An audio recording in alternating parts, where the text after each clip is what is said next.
What's up and welcome to another edition of Binge Watching the Classics, the podcast where I'm counting down to the best and worst movies on the AFI Top 100 list. Now, I divided this thing into quarters, so as soon as I hit that first 25 movie mark, no particular order, just the first 25 I got to, I decided to start putting out podcasts.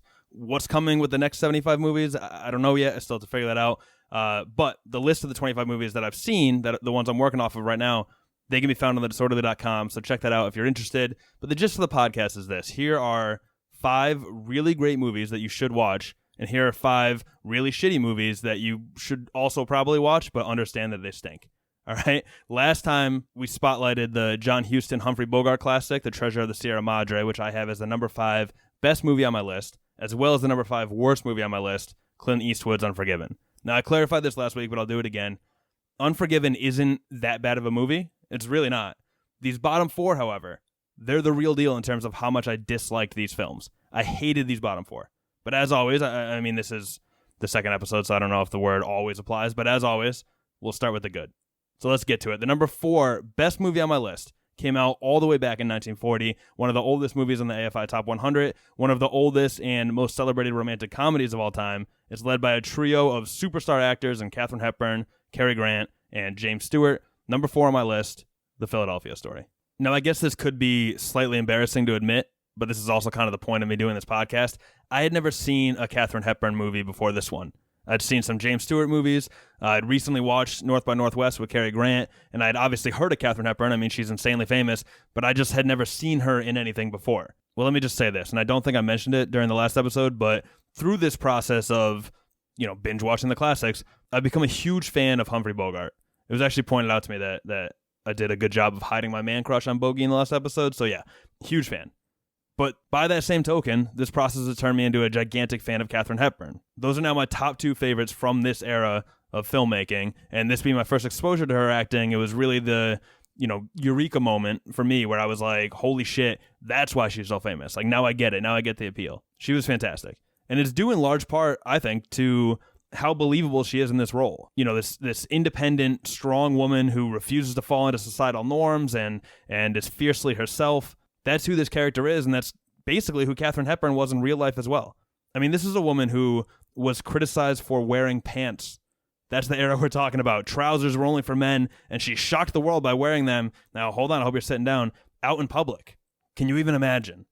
But, beyond the insanity of that particular societal norm, she did some pretty revolutionary stuff within Hollywood. This was what's known as the golden age of Hollywood, which was dominated by the studio system. Now, this is a oversimplification, but essentially a handful of major studios would produce and sell every movie that was made. And part of this studio system was this idea that the actors and actresses would be locked into these long-term contracts and would be stuck making, basically whatever movie the studio they were tied to wanted to make. So prior to this, Katharine Hepburn was stuck making a bunch of movies with a production company called RKO Pictures, and it wasn't going well. She was consistently flopping at the box office. She was labeled as box office poison. So she decided to do something that was pretty rare. She actually bought out the remainder of her contract from RKO, effectively making her a free agent. Now think about that for a second. She was blowing people's minds by the simple fact that she was wearing pants out in public. And at the same time, she's buying her way out of the studio system and controlling her own destiny as an actress, something that simply was not done back then. I mean, that's wildly impressive. Now, she was also famously dating Howard Hughes at the time, which is a side note. That was really all I knew about her before all this. I remember her being a character in The Aviator, the Leonardo DiCaprio movie about Howard Hughes. But anyway, as a gift, Howard Hughes bought the film rights to A Philadelphia Story, which was a play at the time, and gave them to her. She then sold the movie to MGM with her in the leading role. The movie went on to huge success, giving her an Oscar nomination for Best Actress. James Stewart actually won for Best Actor. They got nominated for Best Director, Outstanding Production, and Best Supporting Actress for Ruth Hussey, who played the colleague / girlfriend, sort of James Stewart. This is just a fantastic movie beginning to end. Now, it's worth at least giving you a heads up. There is a little moment at the very beginning where Cary Grant literally facepalms Katharine Hepburn and pushes her onto the ground. I think that was meant as a comedic moment, nothing like a little domestic abuse for a good chuckle, but I think you can chalk that up to the fact that it came out in 1940. Other than that, I found this movie delightful. Highly recommend you checking it out. Like most movies on the AFI Top 100, I watched it on HBO Max, so if you have that, it's available. I loved it. I love this movie. But again, we always have to balance the good with the bad, so let's get to the bad. The number 4 worst movie on my list is an absolute icon, all right? One of the most famous movies of all time, in fact. And they say that if you adjust it for inflation, it would be the highest grossing movie ever made. So could it be a bit controversial that I absolutely hated it? You bet. The number 4 worst movie on my list, meaning there are actually 3 that I hated more than this one, is the 1939 classic, Gone with the Wind. Now, you may recall that Gone with the Wind was in the news recently, twice actually. First, after Parasite won the Oscar for Best Picture, which was this February, by the way. Like, can you believe that? That was less than 7 months ago. It feels like it was a decade ago. Anyway, Donald Trump said that he didn't like it, due in large part to the fact that it was a South Korean film, there were subtitles, and then he went on to say that he preferred Gone with the Wind. Now, this is why that statement got such a stir, in case you're unfamiliar with the plot of Gone with the Wind, because I honestly was, for the record. You know, I knew it was an old movie. I sort of knew it took place in the South. I had heard the famous line, "Frankly, my dear, I don't give a damn." But what this movie is actually about, as it turns out, is the South during the Civil War, where those evil Northerners were trying to disrupt their way of life, a.k.a. end slavery.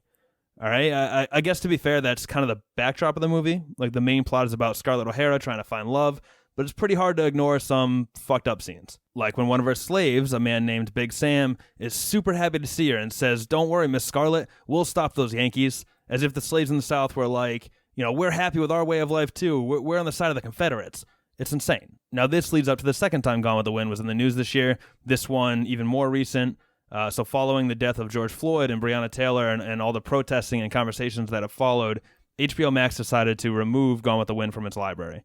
That caused a huge uproar, and it also sparked a debate about whether that was the right way to handle it, right? The argument on the other side of the coin, one that I actually kind of tend to agree with, is that pretending it didn't exist is to ignore our own history as Americans.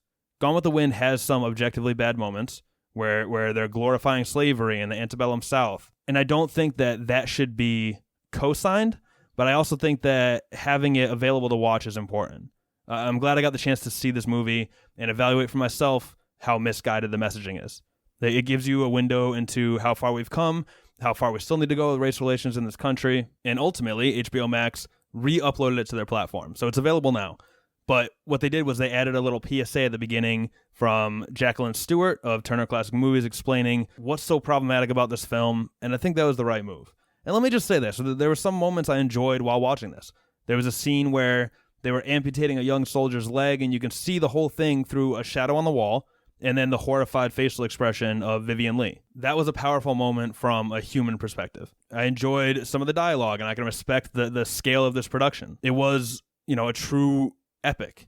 But as much as I tried to put the problematic stuff in perspective, I just couldn't help but imagine an audience of people watching this in 1939 and praising it for all the wrong reasons. It's just gross. I don't know. But credit where credit's due. From an acting standpoint, I actually think that Vivian Leigh did a great job. I mean, she won Best Actress. One of 8 wins, by the way. 8 wins and 13 nominations for this film.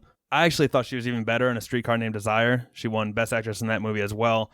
And I just enjoy that movie better overall if you're trying to watch a Vivian Leigh film. But she was good in this movie. She was a captivating actress. And then shout out to Hattie McDaniel, who played Mammy. She was fantastic in this movie, earning an Oscar for Best Supporting Actress, making her the first African-American to ever win an Oscar. But then, right in line with the issues within this movie, she wasn't allowed to attend the premiere because it was being held in a whites-only theater in Atlanta. At the Oscar ceremony, she was required to sit at a segregated table in the back of the room. She wasn't allowed at the after party because it was held in the whites-only club. So yeah, this movie, it was just a mess all around. And so was our country back then, I guess it's in line with that, but it's just hard to ignore that aspect of the movie while watching it. Oh, and for the record, this movie, one that I thoroughly did not enjoy, is nearly 4 hours long.